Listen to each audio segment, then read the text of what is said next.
दोस्तों, एक सुहागन की मौत के एपिसोड नंबर 2 में आपका स्वागत है।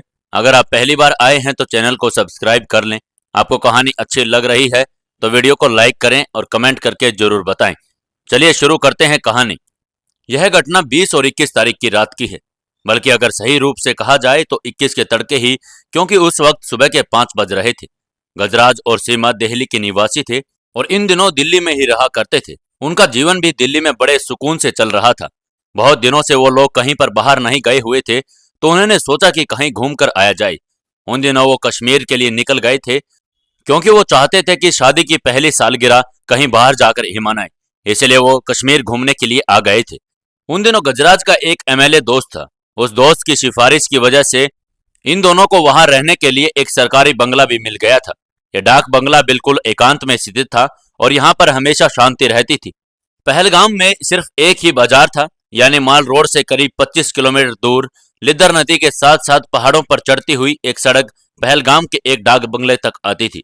यह घर दिखने में बहुत ही खूबसूरत तरीके से बनाया हुआ था। यह पूरा लगभग लकड़ी से बना हुआ था और इस जगह पर इससे खूबसूरत कोई और भी बिल्डिंग नहीं थी। एक छोटे से पहाड़ की चोटी पर स्थित हरे रंग का यह छोटा सा डाक बंगला बहुत खूबसूरत लगता था। शादी की पहली सालगिरह मनाने के लिए पति पत्नी को खूबसूरत आवास और एकांत के अलावा चाहिए भी क्या। उस बंगले के चारों तरफ ऐसे खूबसूरत नज़ारे थे जिन्हें पहलगाम में रहने वाला कभी नहीं देख सकता था। यहाँ बंगले पर हर तरीके की सुविधा भी थी। यहाँ पर फोन की सुविधा भी थी। 3 दिन पहले ही श्रीनगर से एक किराए की टैक्सी लेकर गजराज और सीमा वहां पर पहुंच गए थे। उनके साथ उनके लंबे बालों वाला एक बहुत ही खूबसूरत कुत्ता टॉमी भी था। डाक बंगले का चौकीदार मांगेराम उनकी सेवा के लिए उपलब्ध हो गया। वहां पर पहुंचने के बाद चौकीदार ने उनकी खातिरदारी की और उनका सामान लेकर बंगले की तरफ चले गया। जब दोनों वहां पर पहुंच गए थे तो सबसे पहले उन्होंने अपने आप को फ्रेश किया और फिर थोड़ी देर आराम करने के लिए सोने चले गए। जब वो उठे तो शाम हो गई थी। शाम को वो दोनों घर से बाहर निकल गए और बाहर पार्क में टहलने लगे। शाम का नजारा किसी स्वर्ग से कम नहीं था। जब दोनों एक साथ चल रहे थे तो उन्हें बहुत आनंद आ रहा था। धीरे धीरे रात होने को आ गई और वो दोनों रूम में वापस आ गए। रूम में वापस आने के बाद वो पहली बार ऐसा फील कर रहे थे कि जैसे उन्हें कभी भी ऐसी जिंदगी नहीं जी थी और आज वो दुनिया में सबसे खुश नजर आ रहे थे। इसी तरह 2 दिन मस्ती में ही आनंद भरे गुजरे और एक दूसरों की बाहों में गुम हुए पति पत्नी पहाड़ और वादियों में ही रहे। लिद्दर नदी के किनारे किसी पहाड़ पर बैठकर घंटों प्रेम सागर में डूबे रहते। 20 की रात को वे करीब 12 बजे सोए थे और पूर्णतः 21 की होने से पूर्व ही जो हुआ वही आप लोग अभी सुन पा रहे हैं। पूरा पत्र पढ़ने के बाद गजराज के होश उड़ गए। उसका चेहरा सफेद पड़ गया और वो चाहकर भी कुछ बोल नहीं पा रहा था। गजराज को ऐसे देखकर सीमा भी एकदम से डर गई थी। सीमा ने अपने पति के पूरे शरीर में मौत की सिरहन दौड़ती हुई महसूस हुई और वो बोली, क्या हुआ राज? क्या लिखा है इसमें? कुछ नहीं। गजराज जो शोक में पड़ा हुआ था एकदम से अचानक से बोला। कागज की तह बनाते हुए उसने कहा, कुछ भी तो नहीं है सीमा। किसी सिरफिरे ने ऐसा ही अनाप शनाप लिखा है। क्या लिखा है? मुझे बताओ तो सही। सीमा ने हैरानी भरे स्वर में राज से पूछा। गजराज ने कहा तो है कुछ भी नहीं है। लेकिन सीमा उसकी परेशानी पहचान रही थी। उसके माथे पर शिकन आ गई थी और गजराज एकदम से घबराया हुआ भी लग रहा था। उसकी आंखें भी सब कुछ बता रही थी। इतने में ही सीमा ने फिर से पूछ लिया, मुझसे क्यों छुपा रहे हो राज? इस पर गजराज भी बिफर गया और उसने कहा, बताने जैसी कोई बात नहीं है, मगर तुम डरना नहीं सीमा। उसने अपनी दोनों हथेलियों में सीमा के गुलाब जैसे मुखड़े को भरते हुए गजराज बिल्कुल भावुक हो गया था। वो उठा और उसने कहा, मैं यहां तुम्हें किसी कुत्ते के हवाले करने वाला नहीं हूं। सीमा को उसकी कोई बात समझ नहीं आ रही थी। सीमा ने गजराज से पत्र मांगा लेकिन गजराज ने उसे नहीं दिया। इतने में सीमा ने उसके जेब में हाथ डालकर वो पत्र निकाल लिया। राज, मुझे पढ़ने दो इसे एक बार। जैसे जैसे सीमा पत्र पढ़ रही थी वैसे वैसे उसका चेहरा पीला पड़ता जा रहा था। उसका शरीर कांपने लगा था और जब पत्र उसने पूरा पढ़ लिया तो वो ऐसा लग रही थी जैसे वो कई वर्षों की मरीज हो गई थी। उसका शरीर सफेद पड़ गया था, मानो उसके शरीर में कोई खून की एक बूंद भी नहीं बची हुई थी। उसकी आंखों में सिर्फ खौफ ही खौफ नजर आ रहा था। राज, फंसी हुई आवाज में वो बड़ी मुश्किल से एक शब्द ही बोल सकी और गजराज से लिपटकर बुरी तरह से रो पड़ी। इस बीच गजराज खुद को काफी हद तक रोके रखे हुए था। सीमा को भुजाओं में भरकर उसने अनजाने जोश से भींच लिया। बोलो। हिम्मत रखो सीमा, डरने से काम नहीं चलेगा। मेरे रिवॉल्वर में अभी भी 2 गोलियां हैं, हमें डरना नहीं चाहिए। मगर राज, यहाँ हम अकेले हैं, सीमा ने कहा। अरे अकेले कहाँ हैं, अपने क्वार्टर में मांगेराम भी तो है। और कहते कहते गजराज की जुबान अटक गई। उसका चेहरा फिर से सफेद पड़ने लगा। वो मूर्खों की तरह बड़बड़ा उठा। मांगेराम? मांगेराम कहाँ है? क्या गोलियों की आवाज ने उसकी भी नींद तो नहीं तोड़ी? जब वो सो रहे थे तो अचानक से 2 गोलियों की आवाज सुनाई दी थी। वो एकदम से नींद में से उठे और अचानक से बाहर आए तो गेट के सामने उनको एक लेटर मिला। ये लेटर में जो लिखा हुआ था वो अभी तक देखकर वो चौंक गए थे।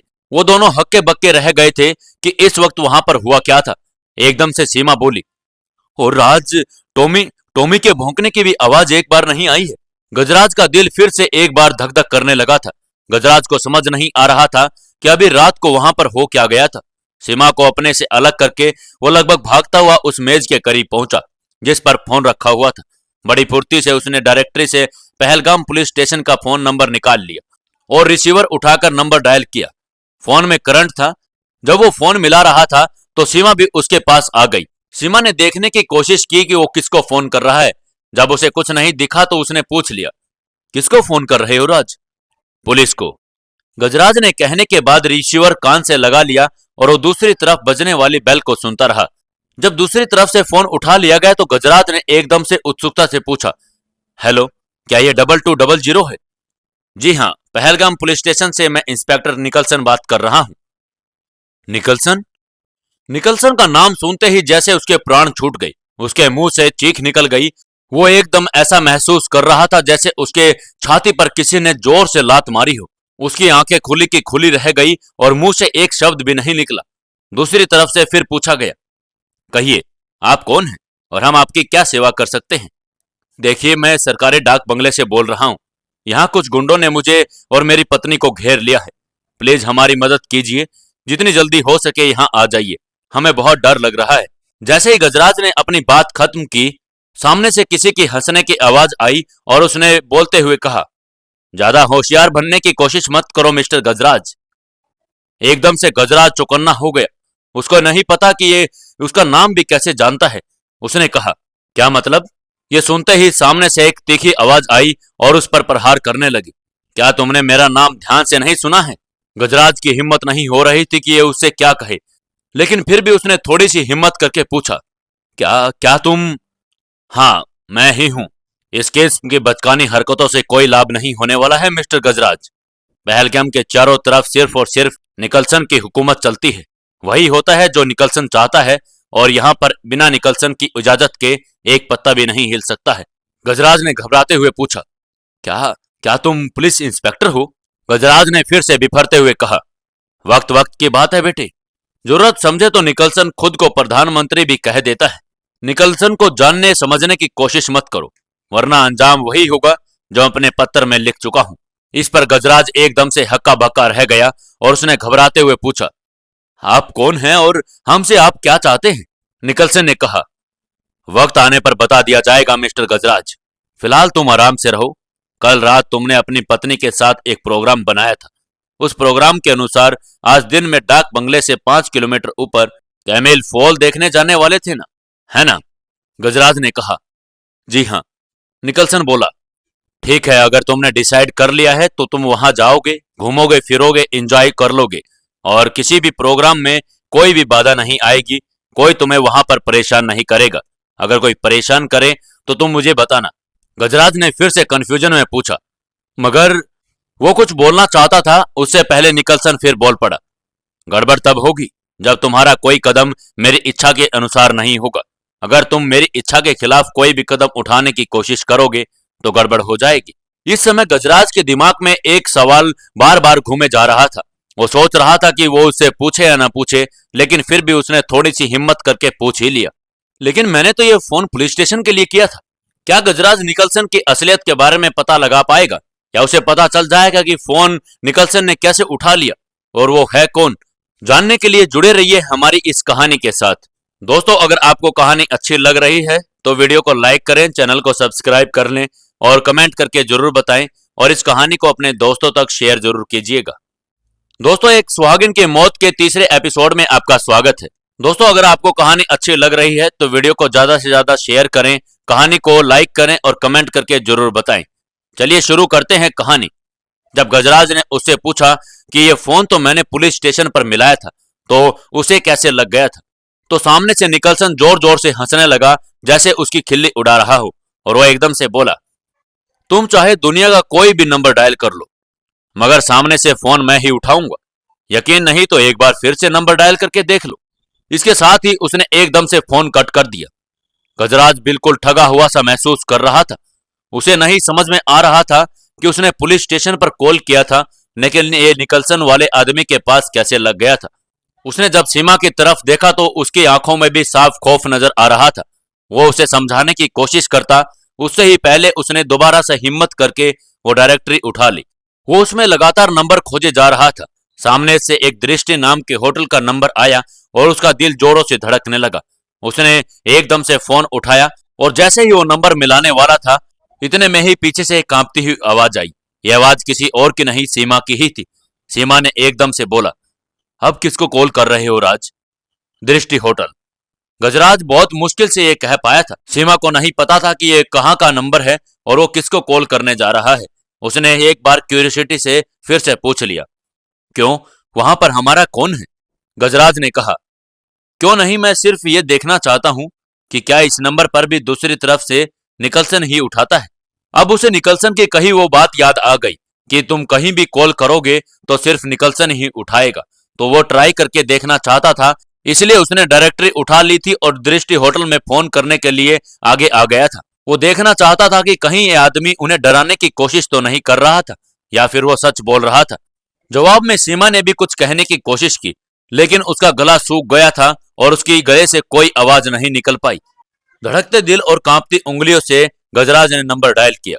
दूसरी तरफ से फोन उठाया गया और वही आवाज सुनाई दी, हेलो, मैं दृष्टि होटल का मैनेजर निकलसन बोल रहा हूं। गजराज एकदम से इतना सहम गया कि मानो उसकी धड़कन ही बंद हो गई थी। उसे समझ नहीं आ रहा था कि जो इंसान पहले बोल रहा था वो बिल्कुल सच बोल रहा था। जब गजराज के मुंह से कोई शब्द नहीं निकल रहे थे तो उस तरफ से उस आदमी ने गजराज को फिर से चिढ़ाते हुए कहा, तुम और 10-20 बार नंबर डायल कर सकते हो मिस्टर गजराज, मगर दुनिया के किसी भी नंबर पर तुम्हें मेरी ही आवाज सुनाई देगी। यह सुनते ही गजराज इतना शौक हो गया और मानो उसके शरीर में कुछ भी नहीं बचा था। वो ढंग से खड़ा भी नहीं हो पा रहा था, लेकिन उसने हिम्मत दिखाई और चिल्लाते हुए पूछा कि आखिर तुम हमसे चाहते क्या हो? लेकिन सामने से बिल्कुल शांत आवाज आई, हम कह चुके हैं, वक्त आने पर बता दिया जाएगा। गजराज ने कहा, हमसे क्या दुश्मनी है भाई तुम्हारी? क्यों आखिरकार हमें डरा रहे हो बार बार? सामने से वो आदमी बोला, कोई दुश्मनी नहीं है और ना ही मैं तुम्हें डराने की कोशिश कर रहा हूं। तुम फालतू ही डर रहे हो और मैं तुम्हें पहले भी कह चुका हूं कि इन वादियों से निकलने की कोशिश करने के अलावा तुम यहां भी कुछ भी करने, कहीं भी घूमने फिरने के लिए आजाद हो। हम तुम्हें किसी भी तरह के एंजॉय में रुकावट नहीं देंगे, लेकिन यहां से निकलने के बारे में एक बार भी मत सोचना। गजराज की हालत अब बिल्कुल रोने की सी हो गई थी। उसने पूछा, क्या तुम ये कहना चाहते हो कि जिन हालातों में तुमने हमें फंसा दिया, उनमें फंसा हुआ कोई व्यक्ति एंजॉय ले सकता है? गजराज बिल्कुल बेबस हो गया था। सामने से फिर बिल्कुल शांत सी आवाज आई, लेकिन इस बार इस आवाज में थोड़ा सा गुस्सा जरूर था। अभी तो तुम केवल हालातों में फंसे हो। अगर मेरी इच्छा के खिलाफ कोई कदम उठाने की कोशिश की तो बड़े बखेड़े में फंस जाओगे बेटे। याद रखना, आज कैमिल फॉल भी देखने जाना है तुम्हें। इस तरह की बिल्कुल एकदम से चेतावनी देने के बाद उसने रिसीवर को जोर से नीचे मेज पर पटक दिया। गजराज को अपने कान में इतना दर्द हुआ कि जैसे हथौड़े से किसी ने चोट मार दी हो। फोन कटने के बाद गजराज वहीं पर एकदम से सुन्न होकर खड़ा हो गया था। यह सारा मंजर सीमा अपनी आंखों से देख रही थी। सीमा को समझ नहीं आ रहा था कि अभी उससे क्या बात हुई थी। सीमा की सवाल भरी नजरों ने जब गजराज की तरफ देखा तो गजराज को भी समझ में आ गया कि सीमा को सब बताना ही पड़ेगा। उसने धीरे धीरे सारी बात सीमा को बतानी शुरू कर दी। सीमा जैसे जैसे वो बात सुन रही थी उसका शरीर जवाब देते जा रहा था। उसकी पूरी बॉडी ढीली पड़ रही थी, जैसे उसमें कोई जान ही ना बची हुई हो। कुछ ही देर में वो थोड़ा सा साहस करके बोली, अब क्या होगा राज, हम यहाँ मुसीबत में फंस गए हैं। गजराज ने सीमा को गले से लगा लिया और उसको शांत करवाते हुए धीमी आवाज में बोला, डरो नहीं सीमा, जो भी होगा देखा जाएगा। मगर ये कमबख्त मांगेराम आखिर कहां मर गया? सीमा को इस सवाल का कोई भी जवाब नहीं सूझ रहा था। वह बस उसके सीने पर लगी हुई सुबकती जा रही थी। इतने में गजराज ने कुछ सोचा और एकदम से अचानक से बोल पड़ा, आओ सीमा, चलो चलते हैं। सीमा ने पूछा, कहां? गजराज ने कहा, मांगेराम को उसके क्वार्टर में देखते हैं।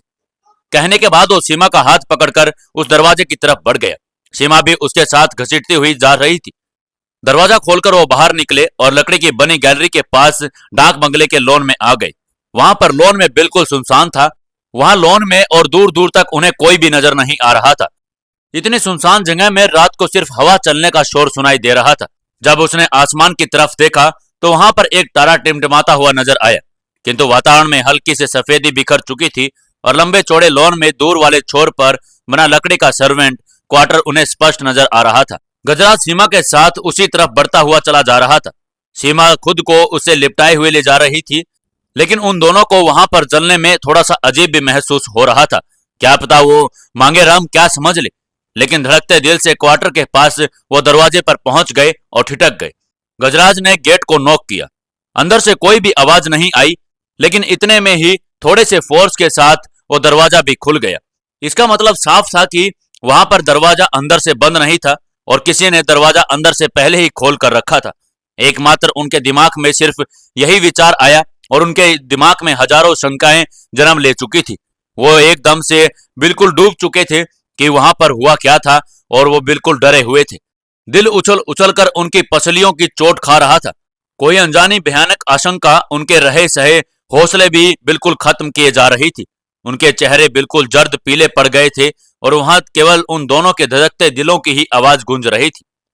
प्लीज राज, यहां से चलो ना, सीमा ने एकदम डरी हुई आवाज में बोला।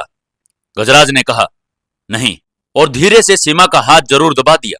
वो चाहता था कि सीमा इस वक्त थोड़ा सा पेशेंस रखे और उसी की वजह से उसने वो पूरा दरवाजा भी खोल दिया।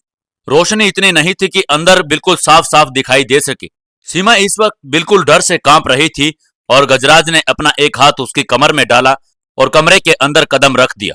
फिर उसने गेट के पीछे से स्विच को ऑन कर दिया। यही वो क्षण था जब वातावरण में दूर दूर तक सीमा की चीख गूंजती रह गई। यह चीख इतनी डरावनी थी कि कोई भी इंसान इस चीख से डर सकता था। इस चीख के साथ ही सीमा ने अपना चेहरा गजराज के सीने में छुपा लिया और गजराज ने कुछ ऐसे अंदाज में उसके बाहों में जरूर लिया जैसे वो किसी मुसीबत को पहुंचने नहीं देगा। वो उसे विश्वास दिलाना चाहता था कि गजराज के साथ है तो बिल्कुल सेफ है, उसे कुछ नहीं होगा। परंतु हकीकत ये कुछ और ही थी। उसका सारा शरीर थरथर कांप रहा था। चेहरे पर पसीना इस कदर भरभरा रहा था जैसे जून की भरेरी दोपहरी में वो मीलों दौड़ने के बाद पहुंच गया हो। उसे भी इतना डर लग रहा था, शायद वो अपनी जिंदगी में पहली बार डरा था। अब गजराज को खुद ही नहीं समझ में आ रहा था कि इस वो सिचुएशन से कैसे डील करे। क्या अपने आप को कहां पर वो शांत रख पाएगा या नहीं? उसने ऐसा क्या देख लिया था? जानने के लिए जुड़े रहिए हमारी इस कहानी के साथ। दोस्तों, कहानी अच्छी लग रही है तो कमेंट करके जरूर बताएं और कहानी को अपने दोस्तों तक शेयर जरूर कीजिएगा।